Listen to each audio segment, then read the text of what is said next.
Welcome to NBA Today.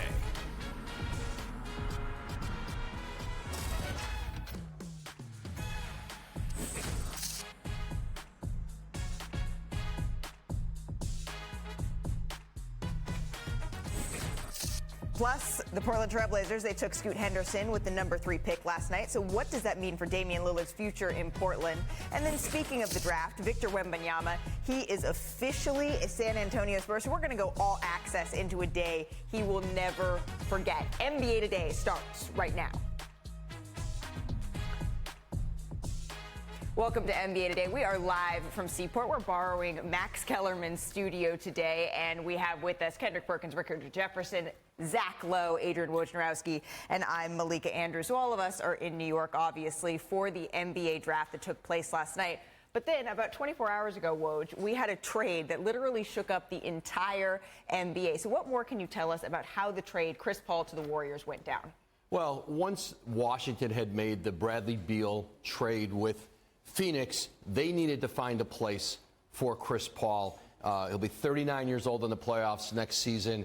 Didn't make sense to have him in Washington where they're starting a rebuild. Yep. And then it was several days of talks to teams around the league. Was there a way that Washington could get back for Chris Paul's $30 million, essentially final guaranteed year now of his deal, expiring contracts that wouldn't keep money on their cap further, but some draft assets, and back and forth with several teams, including Golden State. And I think what the Warriors wanted to avoid was having to attach multiple draft picks to a Jordan Poole contract. It is a different day in the NBA with a 24-year-old player who averaged nearly 25 points a game as a starter, who played all 82 games, that you would have to attach draft picks to move off of his money to get an expiring deal. That's what Golden State ultimately had to do. There is a reckoning coming for that organization in terms of their payroll and the really hard decisions that they have to make. They made a hard decision yesterday, attaching a future first, a second-round pick, to move off of a 24-year-old player who they drafted, they developed, and then they paid a 4-year, $130, $140 million deal to bring in Chris Paul and see in 1 year at 38, going on 39, can he help Steph Curry, Draymond Green potentially, Klay Thompson win another championship, and most important to all of it, can this help the Warriors bring back Draymond Green on a new contract, which is their number one priority right now? Yeah, it seems like right now is the window for Golden State. They want to win another one with Steph Curry, with Klay Thompson potentially on their roster. So that begs the question, then what's next for Golden State as we look towards the rest of this offseason? They've got to figure out a new deal with Draymond Green, who declined his player option, who's an unrestricted free agent, who has a tremendous amount of interest around the league, especially in sign and trade scenarios. There are teams that are willing to give up perhaps young players or rotation players, draft picks, to work a deal with Golden State to bring him in. But Draymond Green, this organization, and the relationships that are there. There are very few players in any organization in the league who have as much allegiance to each other as Steph Curry, Draymond Green have, their coach, Steve Kerr. I think certainly the organization wants him back. Draymond Green wants to be back, but this is a negotiation, and this is probably his last big contract in his career, and he's trying to negotiate, as you would expect, the best deal he can, knowing that there's a marketplace that would welcome him with some comparable, maybe even more money than what Golden State can do. Gentlemen, I do want to get into the fit of Chris Paul with this roster, but before we do that, he actually sat down with Lindsey Czarniak and talked about how he found out about this trade. Here's a snippet of that conversation. I love that you were on a plane when you found out you were traded to Washington, and then we see the news that you're going to Golden State. How'd you find out? My son again. No. Yeah. I was at my gym right here, here in Winston, playing pickup hooping, and after the game got over at 1, little Chris came up to me and told me. Yeah. I'm excited. Yeah. What was your reaction? Oh man, I was excited. To get a chance to go play for a franchise like that with the great players that they have. It's crazy how life comes full circle. For the last 10 years, I've been competing, maybe longer than that, against them. But I'm all about winning. So whatever's going to give me an opportunity to win, I'm all for it. All about winning. That's all he wants to do. So obviously there's a lot of history, Richard, when we look at Chris Paul, when we look at the Golden State Warriors. So back here with our whole panel and starting with you, I guess the question is, are they a better team now than they were 24 hours ago when Chris Paul wasn't on this roster and Jordan Poole was? I think their spirit is better. Their energy is better. I think that's the number one thing when you add a guy like Chris Paul.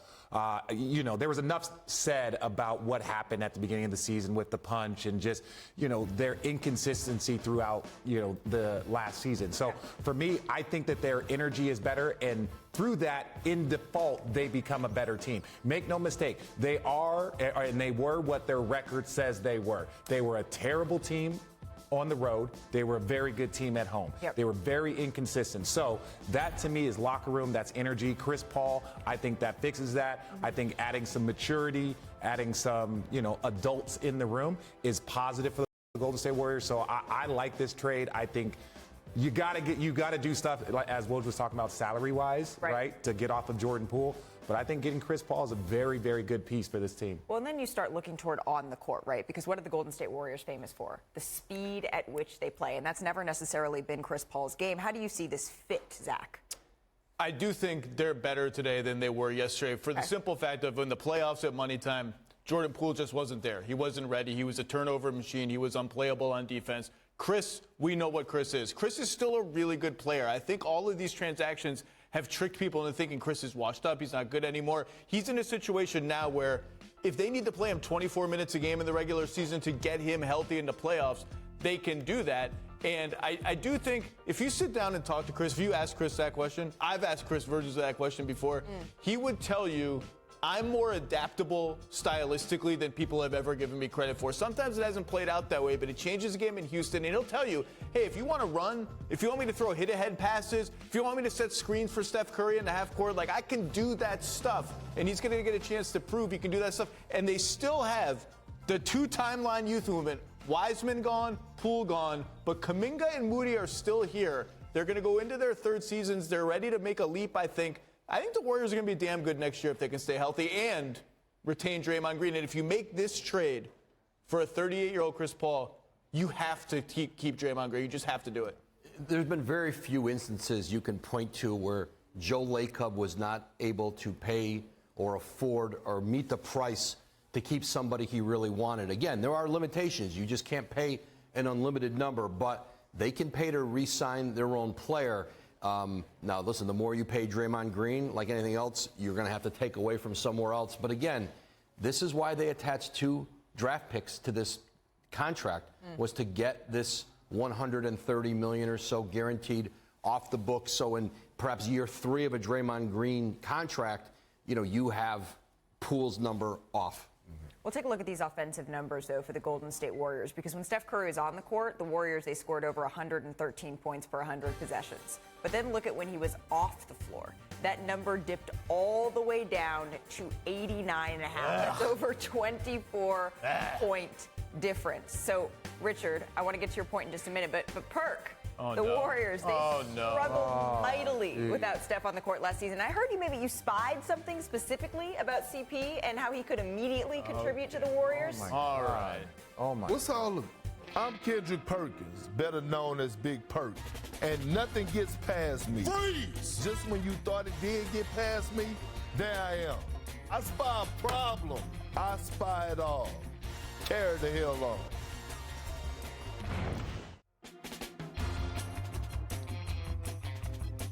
I'm not the only person that spies things, okay? I see it all, but guess who else sees it all? Chris Paul, one of the best PGs, ultimate floor general. So I ran a little tape, I spied some things, got some things on how he actually could help the Warriors, right? Last season, 12.2 catch and shoot three-pointers made per game, most in the NBA by the Golden State Warriors, all right? So that's Clay and Steph. That's without Chris Paul. Okay, Most assists on three-pointers since 1996-1997. LeBron James, 3,563. CP3, 3,489. Russell Westbrook, 2,592. So this is what Chris Paul do. He finds, he sees, I have a little tape, let's roll it. This is what he do better than Jordan Poole. Look, coming downhill, attacking the pick and roll, freeze. I see this man in the corner, pass made, on time, on target to D Book. Now, Jordan Poole, on the other hand, got paid a big bag. All of a sudden, Jordan Poole comes off a handoff, freeze. This is a simple play right here. This guy's helping. Watch Klay Thompson slide. What Jordan Poole do? Try to go get his own bucket. Again, the chemistry was broken. Jordan Poole wanted a bigger role. CP3 say he was ready to do whatever it takes to win. Damn it, that's what he got to bring to the table. Perk, thank you so very much. I know this is I Spy with Big Perk, but Yeah. I Spy, you were saying you spied something, Richard. Well, it's like I was on the Warriors team when Steph first broke the three-point record, and Right. really we went to the second round that year. They had Jarrett Jack as a starting point guard, and so like Jarrett Jack would play on the ball, Steph and Klay would run around. That's where it all started. Mark Jackson with Steph and Klay off the ball, and they had Jarrett Jack. So they're used to playing with a true point guard. Like Jarrett Jack could do things. Chris Paul is better than that. But when I look at this team and I see the way they play, they always have multiple ball handlers, and that could create, whether it was Andre Iguodala, Livingston. So now Poole, that wasn't him. He was a shooter. He was a scorer. That's what he did. I think bringing Chris Paul can really help that. Do you start Looney or do you start Draymond, go super small with Draymond at the 5? Well, somebody got to sacrifice. Right. Somebody got to sacrifice, and I think you're going to have to mix it up because it's going to be times where you're going to see Denver, right? You're going to see Denver, what, Right. 4 times? Four times. You're going to see Anthony Davis 4 times. Joel Embiid. Joel Embiid. You're going to see these teams, and you can't go small, but I think that's part of the sacrificing, and that's why you want to get rid of a guy, and I don't want to disrespect Poole and call him selfish, but that's how his actions show, right? You want to bring in a guy that's willing to sacrifice because he know he wants to win a championship in CP3. I still don't have them as my favorite or one of the favorites to win the title, but they did get They're in the better. mix. I'm curious who your favorite is, but we're going to answer that a little bit later. Coming up here on NBA Today, we are going to go all access into Victor Wembanyama's big night. Will he be a savior here for the Spurs? How immediate is that impact going to be in San Antonio? Plus, with Scoot Henderson officially Trailblazer, what does that mean here for Damian Lillard's future in Portland? We are going to discuss what is coming up in the Pacific Northwest. Also, we have to check out the best outfits of the night. Richard, I mean, what was your favorite? For me, It was Grady Dick. Grady Dick won. I told him the Raw. minute I saw him that like he won, and everyone's going to see that forever. I feel like we need to get that. You're watching NBA Today. There hasn't been a unanimous #1 pick in the NBA draft since the chosen one, LeBron James, in 2003 until now. The future is here. Here comes Victor Wembanyama. As it's not hitting me right now, it's going to hit hard later on. It's going to hit me hard, for sure. And the pick is in. Here's the commissioner, Adam Silver. With the first pick in the 2023 NBA Draft, the San Antonio Spurs select Victor Wembanyama. We've never seen anything like him. He really has it all. This is something that I've been dreaming of, my whole life. Oh my God, I'm a damn Spur. It's just a dream come true. The moment it hit, it was so powerful. It just feels so special. I'm really proud of my family. I'm a San Antonio Spur. Can't wait to come home, baby. So this is exciting Yes. because we can finally discuss this in the present tense, right? Victor Wembanyama is, as he said, with tears in his eyes, a San Antonio Spur. So the easy part's here now. Yeah. No, just kidding. I mean, this is the hard part. He's faced so much criticism already. He has faced so many high expectations already. Words like champion, MVP, Hall of Fame, and he hasn't even played a game in the NBA yet. You've been in this position now where you've been drafted and then you're looking ahead to what comes next. What does come next for Victor Wembanyama? Well, I think, one, he probably needs a little bit of a break, right? He needs a little bit of a break after doing EuroLeague and doing all that basketball. And then, again, I don't know what his summer league schedule is going to be, but to me, it's time to get to work at the end of the day. He's going to need to add strength. I don't care what anybody says. He has a great frame, but he's going to need to add a bit of strength. Yeah. He's going to need to start getting ready for NBA sets. He's going to go to San Antonio. He's going to do all of the things that are necessary to acclimate him to get ready for next season. So right now we're in a wait and see. See him in Summer League, maybe see him in a couple of preseason games, but he's a San Antonio Spur, but we're still waiting to see what that means. When he joined the draft set last night, he said something really interesting about the difference between, he said, I don't feel like I need to add bulk. Yeah, I do feel like I need to add strength. Yes. And that is a line that he is walking in terms of what's different in terms of his Summer League schedule. The NBA actually dropped its Summer League schedule today, and the first chance we have that we might get to see Victor Wembanyama in uniform, that would be July 7th against the Hornets, and we could also see Brandon Miller, the number 2 pick, in action in that game. It'll be on ESPN, and then the Spurs, they face the Blazers, and the number 3 pick, Scoot Henderson, that is on July 9th. But here's the thing, we still don't exactly know what eventually the Spurs lineup is going to look like. Bobby Marks projects that they have over $30 million in cap space to be able to fill here. So, Zach, how would you fill that out? With good players, with guards. I mean, look, you have Wembanyama, who's going to walk in the door and be good. I don't know how good, but he's not going to be a rookie who's like, well, we've got to live with this growing pains. He's going to be good. And the most exciting thing about him, I think, is he's going to be good on defense right away. The stuff he can do on defense is absolutely ridiculous. Vassell, Keldon Johnson, Jeremy Sohan at the 2, 3, 4. Yeah. That's interesting. That's good. Whether it's re-signing Trey Jones or getting a free agency point guard or both. Like, if Wembanyama comes out of the gate and he's good, and there are people in the league who think he could be an all-star right away, that seems like a little bit of a high bar for any rookie. But if he's good, like, this team is not that far away from being not super competitive, but like decent and a hard out every single night. Like, they're not that far. Well, and considering they were at the bottom of the West last season, maybe that is a success. But to you, what do you see the impact of Victor being immediately in San Antonio? I think he's going to be I think he's going to make the All-Star game this year, be a first-time All-Star as a rookie. I also think that the Spurs are going to be in the play-in tournament. I think, when you think about, all you have to do is not be the worst, bottom 5 of the Western Conference. With this man's skill set, it's gonna be real. But let me say this: the word sacrifice come to mind, and not saying that he hasn't, but it's gonna have to go to another level. And if I'm Victor, to piggyback off of Richard, I'm going to San Antonio, and I'm starting to get ready for next season, like right now. And I know he got tours and maybe commercials, but I'm basically trying to be in San Antonio as much as possible. Yeah. One, because now I got to also protect my mental.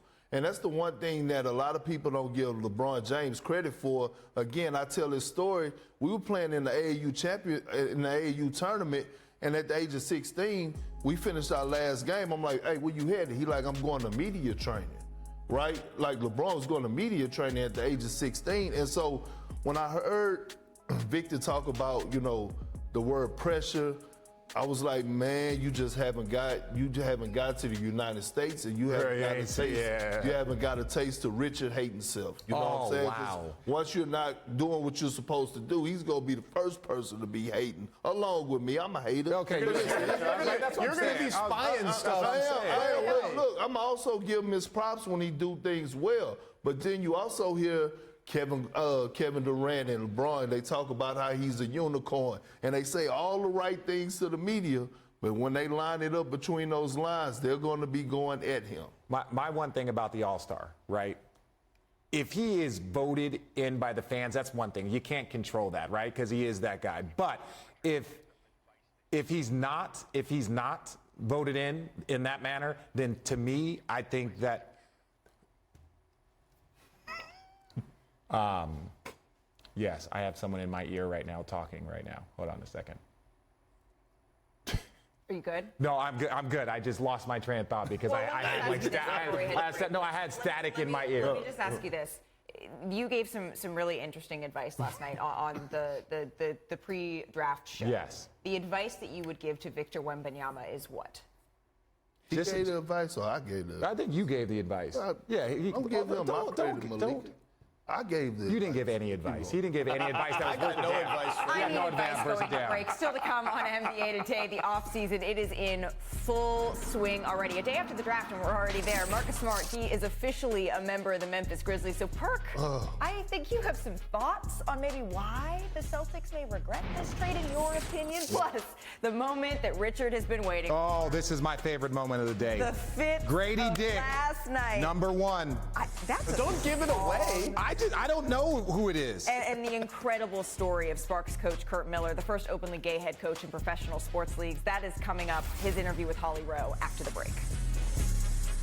There's 6 hours of television this week? No. I am excited. Free agency next week. We'll be back in our Los Angeles studios. It's going to be amazing. Welcome back to NBA Today. Malika Andrews here with Zach Lowe, Richard Jefferson, Kendrick Perkins. There have been so many NBA topics. I know we've been zeroed in on the draft the last couple of days, but there's so much to discuss that we need to go coast to coast, and we're going to start in the Pacific Northwest because the Blazers, they selected G League Scoot Henderson with the number 3 pick last night. So, Perk, I'm going to start with you. Did Portland make the right decision not making a trade here immediately at the number 3 pick? Absolutely. Scoot Henderson is going to be a problem. Like, not now, but in the near future. Look, this man could flat out ball, and I think you don't rush to give up your number 3 pick just to require something back, to try to satisfy Dame, and knowing that Dame is not, like, pressed to go anywhere within the next couple months, from what I know.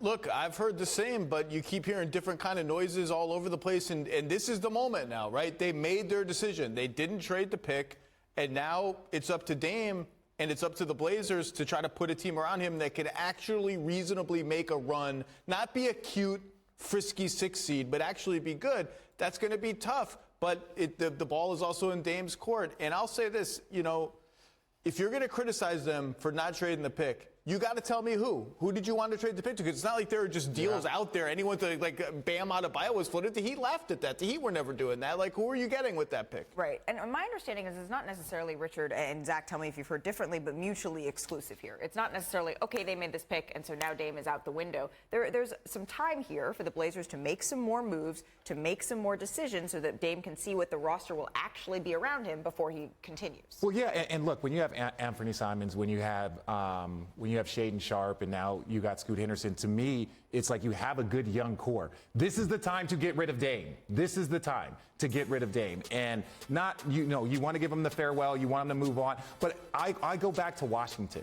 Right? Washington, for the last 3 years, have stayed with Bradley Beal. It has accomplished them nothing. They got very little in return. So it was like, you got to make the move when probably a little earlier than you think versus doing it a little later than you think. And I think Washington made that mistake. You see what they got in return for Bradley Beal. And I think the Trailblazers, you got to do it. You got a young core right now. Perk has a furrowed brow. No, but I'm trying to get clarification. What you mean they got to make the move? No, well, I think it's time for them to move on. So you just trade. So you don't tell Dame nothing. You just trade. No, I'm not. I'm saying obviously you have a conversation with them. You have a conversation with them. The conversation not working. He don't want to go anywhere, Richard.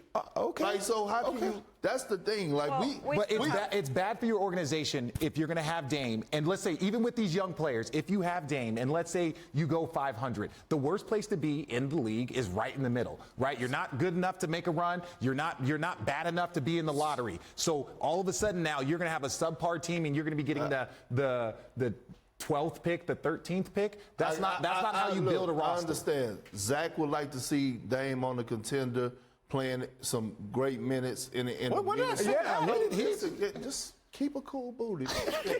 Malika would like to see him on the big stage. You do, I will. But Dame gotta want it. And for the last 3.5, 4 years, that's all we've been talking about. When is Dame gonna request a trade? Is he gonna want out of Portland? One day we gonna come to like realization that he don't want out.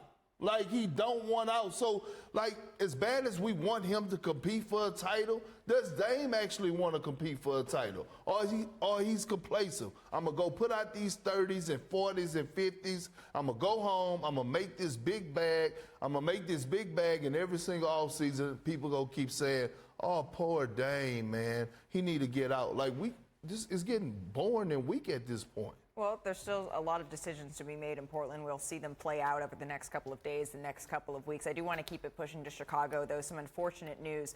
Last night, the Bulls Vice President of Basketball Operations, Arturas Karnisovas, he said that the team does not expect Lonzo Ball to play at all next season.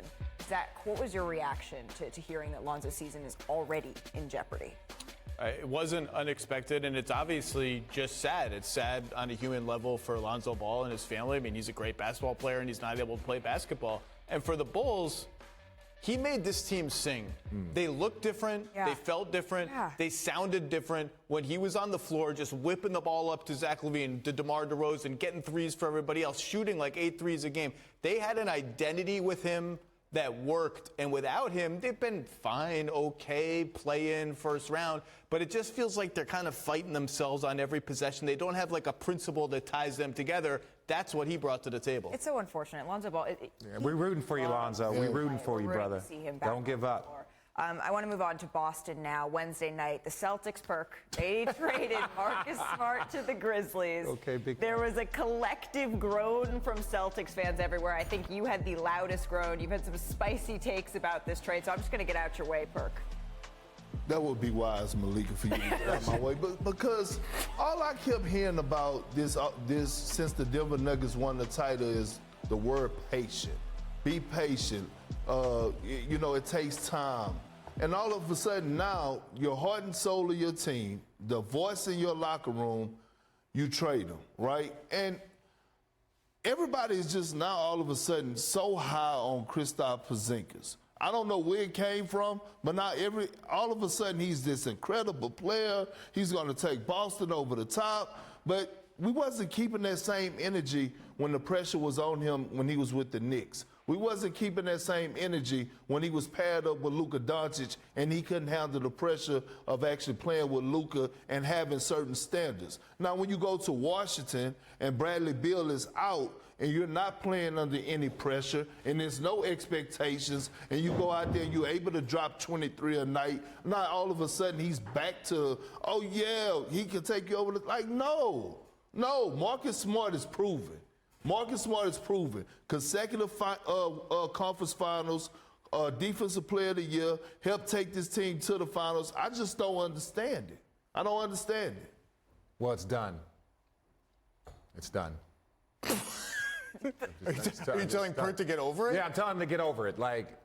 Get over it. It's done. I like that you're not over it, Perk. Yeah, it's a big deal that the Celtics traded Marcus It is Smart. a big deal. It's a huge deal, man. It's a huge Stop deal. being so emotional. No, I'm not being emotional. It reminds me of 2010, 2011 when they traded a certain individual to Oklahoma City because they thought that they needed Jeff Green to come over because of LeBron James, D. Wade, and Chris Bosh in Miami, and they needed a wing position, and they got complacent. And all of a sudden, you still here to this day. Hey, Perk, you know what? We regret trading you. We took you for granted. It's the same thing with Marcus Smart. I understand he's not out there getting you 25 or 30 a night, but what he brings to that locker room, that city, and all the things that he do on that floor and off the floor in that locker room means everything. Okay, so what do you think about Memphis? Memphis won. Yeah, okay. Yeah, they won. Okay, good. Then we get something positive. Let's get something positive. Memphis won. Memphis good. Yeah, Memphis got a good one. So, in cold terms, yeah, looks like a good trade for the Celtics. They got 2 first-round picks and a borderline. Let me finish. And a borderline all-star for Marcus Smart. One player turned into those 3 things. That's a good trade on paper. Something about it makes me a little nervous in my stomach. I'm kind of with Perk on this. Something just leaves me cold. I think part of it is the Celtics have been a below-average, so-so passing team, and they just traded maybe not their best passer or one of their best passers for a guy who's not really a shot creator for others. And the playmaking deficit makes me nervous. The lack of, I know they had a surplus of guards, but now Malcolm Brogdon's injured. We don't know what's happening there. Marcus Smart's gone. Now you have 3 guys who are really all centers and not a lot of reliable players on the size spectrum between the Jays and those centers. On paper, it's a good trade. The Celtics are going to be awesome no matter what because he's a 5-out center shooting threes. You got the Jays. Something about it just It's not settling well, Perkins. Zach, I love you on Fridays. I'm telling you, on Fridays, you always agree with me. I love you. I got you. Coming up, from Wendy's emotions, the spectacular drip, to Twins making history, the NBA draft had it all. We'll recap the best moments next on NBA Today. Well done. Thank you. You're a pro. You know.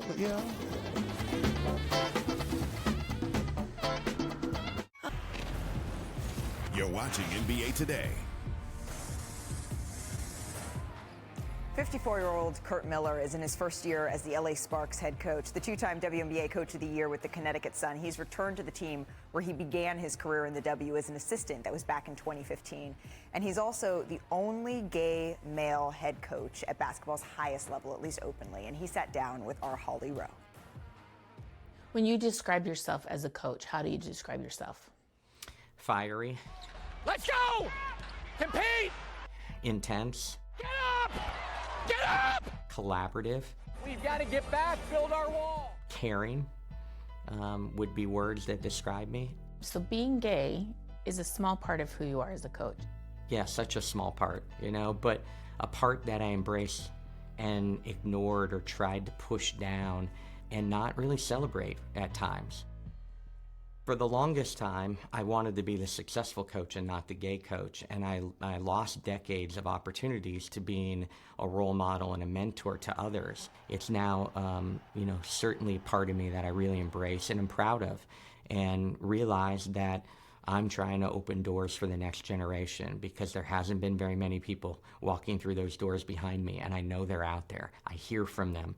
I hear from them behind the scenes, and we're losing too many talented gay men coaches in the sport of basketball because they question advancement, they question opportunities. Tell me what some of the bumps have been that you've had to overcome. Yeah, there's unique stories throughout my career. The hiring process is always interesting at the collegiate level, at the pro level. I had an AD once tell me that they would be taking a big gamble on me, and I had won 13 conference championships at the collegiate level at that time, to find out they ultimately offered the job to someone who won 14 games. 14 games. Keep showing congestion. Hey, really good job on the board. 3 minutes right here. Hey, this is our 3 minutes. Give me the advice or what your message will be to young people that are struggling with this same topic. Yeah, first, your journey is your journey, and you have to be comfortable with yourself. No one has the timeline for you. But the next message is, it's unbelievable when you come out, the support, and you can guide them to the story after story of people coming out for the first time and the support they feel, the freedom that they feel. But you have to reiterate that each one that you talk to, it's their own journey and their own timeline is important to them. There's no playbook for coming out. How can allies help? Yeah, for the longest time, I thought it was egotistical to talk about the success. I felt like if I just won and kept my mouth shut, that was the visibility and representation. But it's the allies telling the story and telling decision makers that, gay men and women can coach at the highest levels, they can thrive. And we need more people in the seats of decision makers that, are not afraid to hire diversity. Our next WNBA games, they are on ABC Sunday. Elena Delle Donne and the Mystics, they will be at Barclays Center taking on Breanna Stewart and the Liberty at 1 o'clock Eastern. And then Curt Miller, the Sparks, Chiney Ogwumike, they host Eureka and the Wings. It's a star-studded doubleheader that you are not going to want to miss. Coming up, the draftees, they showed up and showed out last night at Barclays. And no, I'm not talking about the basketball. I am talking about the fits. I'm sure Richard Jefferson has a couple of takes. Coming up next. NBA draft. With the first pick, Victor Wembanyama. I'm going to try and learn as quick as possible because I want to win that ring. The Charlotte Hornets select Brandon Miller. With the third pick, Scoot Henderson. Twin brothers selected back-to-back here. I never seen anything like this, so it feels nice to make history with the men, What a moment for all of these young men tonight. I'm a pro. It's crazy. I'm just so happy to be here. It's a dream just getting started. I'm so excited. there's still more to be done.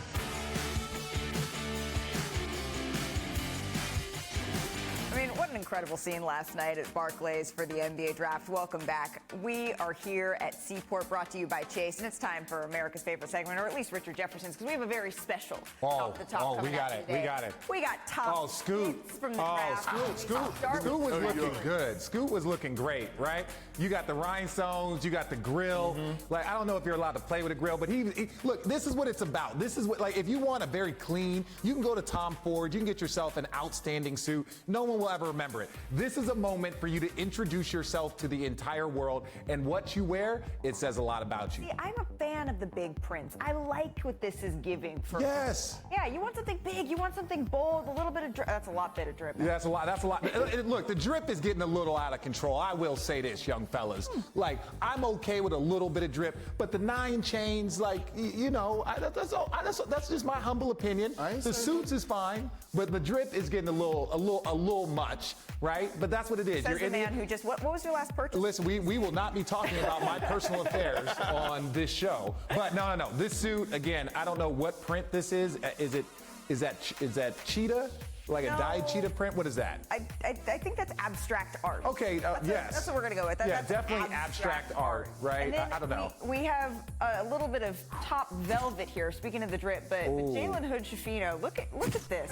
The green crushed the red crushed velvet from our guy Derek Lively, right? Oh, yeah, that was good. That was fresh. But he pulled this one off though, right? Oh, the green? Yeah, he pulled that off. See, that's the suit that you can wear forever. That's the right accessories. Yes. The chain, that chain is clean. That's Everything's perfect. the suit. Look, he's definitely top 5 best dressed at the draft, right? Because that suit, again, like I said, you can wear that suit forever. But that's not what this is about. This is not about getting yourself a suit that you can wear for the next 3 years. That's not what this is about. You would This wear is about crushed showing. velvet every day for the next 3 years. Yes. No, I'm just saying that this is like an everyday suit But you can what was wear. the best? What was the best outfit Come on, of the you night? guys know. The best outfit of the night. Yes. My man Grady Dick. Grady Dick, this is the best outfit I might have ever seen at the damn draft in my life. The shoulder pads, he killed it. Look, he was meant for Toronto. He's got the hat there. We're not in Kansas anymore, and neither. Oh, yes. We got Zach Dick in the building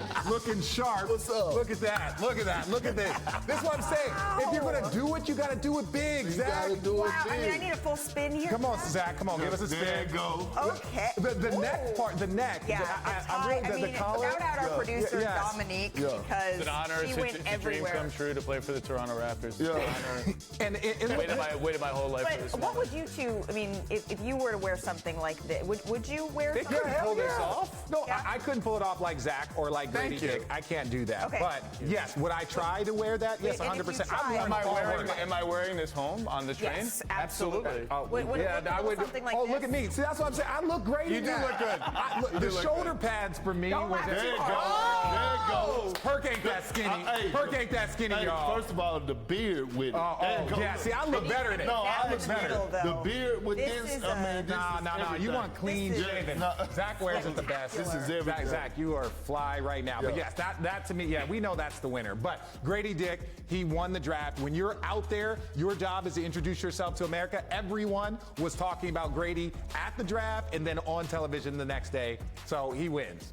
He wins. Okay. Well, outfits aside, and although I'm not sure that we can put outfits aside because this is just. No, I'm ready to talk serious basketball. Let's go. Let's talk about serious basketball. Fits aside, let's talk about the fit. Not the fits, the fit. Okay. Who do you think won the draft last night in terms of fit? Where should we start here? Derek Lively. Okay. The Oklahoma City Thunder drafted him, traded him to Dallas. He's what Dallas been missing. When you talk about elite shot blocking, 7'1", athletic, soft hands, that's what Luka and Kyrie Irving is going to need, a live threat at the basket. And when you talk about defending the paint, he was the best in college, in my opinion, anchoring the defense. He still got a lot of room to grow, but at his pro day, he shot the lights out of the basketball. He's an underrated shooter. Zach, since you were dressed like you were ready to talk about some serious basketball here, outside of the top 3, which team do you think made out the best last night? First of all, I got to take these off. Perk stole my answer of Dallas, so I'm going to just say keep an eye on the Houston Rockets. Amin like Thompson it. at 4. I like it. Cam Whitmore, we'll see what happens, but slipped all the way to 20. They also have a ton of cap space. And let me just say this. You predicted earlier, San Antonio will make the play-in next year. If Houston uses that cap space wisely and gets some veterans and their young guys get better, every team in the Western Conference, all 15, are going to be trying to win and or on the upswing. No tankers, nobody on the easy outs. It could be a bloodbath in the West next year. I was listening, I promise. But this, Sparkle, I feel like we need one more strut for the audience at home. No, I don't Come on, need the one more strut. I strut. don't Come need on, the one strut. more The strut. closed strut form. Come on, girl. Work it, girl. We'll be back in just 60 seconds. Come on, give us a strut. Now that the draft is done, the suits are getting traded for Summer League.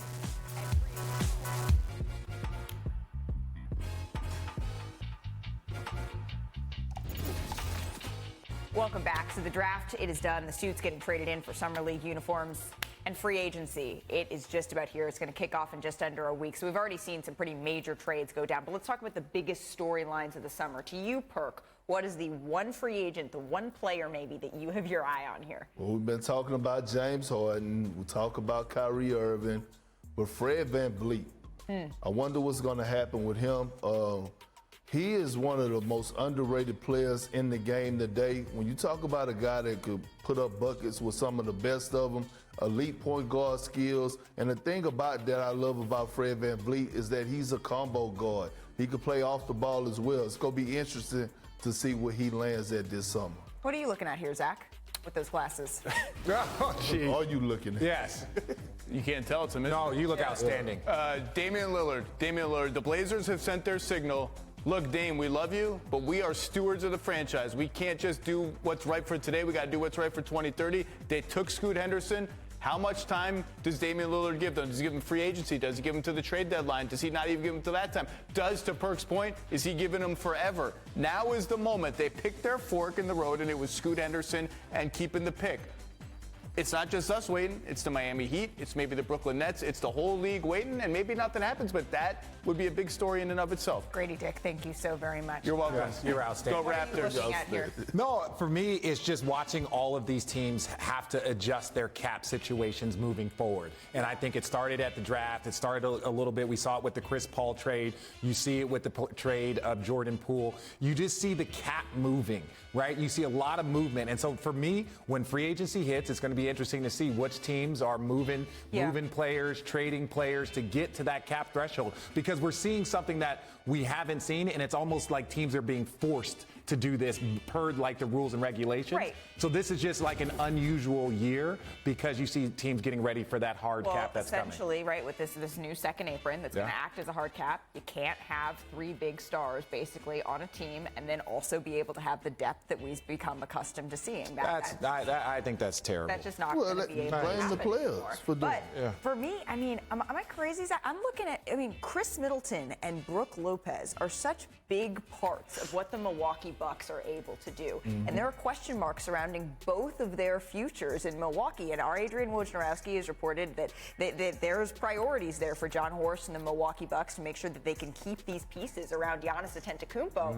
But in an Eastern Conference that felt pretty wide open last year, I don't know. Milwaukee, to me, that's where I have my eyes on. That is a huge one, a huge domino that's going to fall in the next couple of days. That's going to do it for us here on NBA Today. Go enjoy this jacket. No comment. I can't tell you.